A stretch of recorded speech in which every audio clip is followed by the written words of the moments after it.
नमस्कार बंधुरा। तो प्रतिदिन मतोई आरेकटा छोटो मिनी ब्लग निये तोमादेर सामने आबार हाजिर हये गेछि। तो देखो सकाले घुम थेके उठे एकटुखानि चा बसिए दिलाम, कारण सकाल बेला एकटुखानि दूध चा ना खेले घुम भांगे ना ठीकठाक। तो सेई जोन्नो तो देखो एदिके छेले घुम थेके उठे गेছে। तो एक सुंदर मुहूर्त तोमादेर साथे शेयर करछि। तो सकालबेला घुम थेके उठेई एकटु आदर दरकार हय। तो देखो आदर करे घुम थेके तुले दिलाम, एरपर ओके फ्रेश करिए देबो, कारण फ्रेश ना कराले आबार घुमिए पड़बे। सेई जोन्नो तो देखो एदिके आमार चाटा कमप्लीट हये गेছে, माने चा फुटे गेছে अलरेडी। तो चाटा नामिए नेब। तो चाटा खेয়ে খাওয়ার পরে তারপর দেখো ব্রেকফাস্টের জন্য রেডি করে নিয়েছি। ব্রেকফাস্ট আজকে বিশেষ কিছু করিনি, আজকে কর্নফ্লেক্স দুধ কলা আর আমন্ড দিয়ে ব্রেকফাস্টটা করে নিয়েছিলাম। আর ছেলের জন্য সেম ব্রেকফাস্ট ছিল, তো সেটাকে স্মুদি করে দিয়েছি কারণ ওটা খেতেই ভালোবাসে।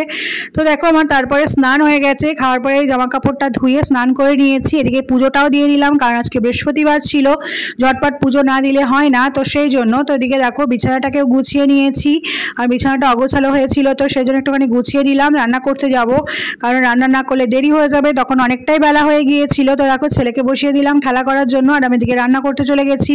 তো আজকে ফ্রিজে যা মাছ ছিল তো সেটাই রান্না করেছিলাম।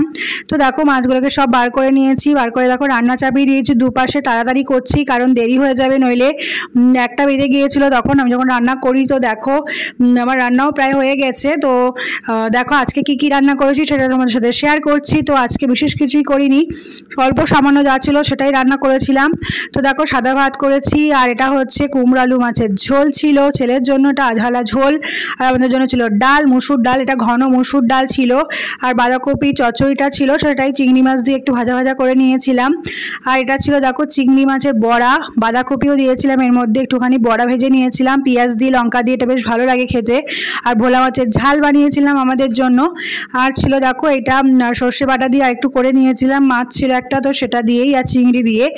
দেখো লাঞ্চ থালিটা প্রতিদিনের মতো তোমাদের সামনে সাজিয়ে দিচ্ছি। তো আজকে যা যা রান্না করেছি তার সঙ্গে পেঁয়াজ যায়, তো সেই জন্য পেঁয়াজ দিয়ে সাজিয়ে দিলাম, কারণ এখানে শশাটা ইউজ করিনি আজকে, কারণ যা যা রান্না করেছি তারপরে আর শশা খেতে ভালো লাগবে না, তো সেই জন্য পেঁয়াজের লঙ্কাটাই দিলাম। তো দেখো একে একে সবজি দিয়ে খাবারটাকে সাজিয়ে দিলাম লাঞ্চ মেনুটা। তো লাঞ্চ মেনুটা কেমন হচ্ছে অবশ্যই কমেন্ট করে জানিও। তো দেখো লাঞ্চ থালিটা আমার এরকমই সাজিয়ে দিয়েছিলাম। তো দেখো একটুখানি আমও দিলাম, কারণ আম নিয়ে এসেছিলাম, আমটা বেশ দারুণ টেস্ট ছিল, খুব ভালো লেগেছিল। তো যাই হোক দেখো লাঞ্চ মেনুটা কেমন হচ্ছে অবশ্যই কমেন্ট করে জানিও। তো এটা খাওয়ার পর একটু রেস্ট করে নিয়েছিলাম। তো আজকের এই ব্লগটা এই পর্যন্তই থাক। সবাই খুব ভালো থেকো, সুস্থ থেকো। আজকের মতো টাটা, শুভরাত্রি।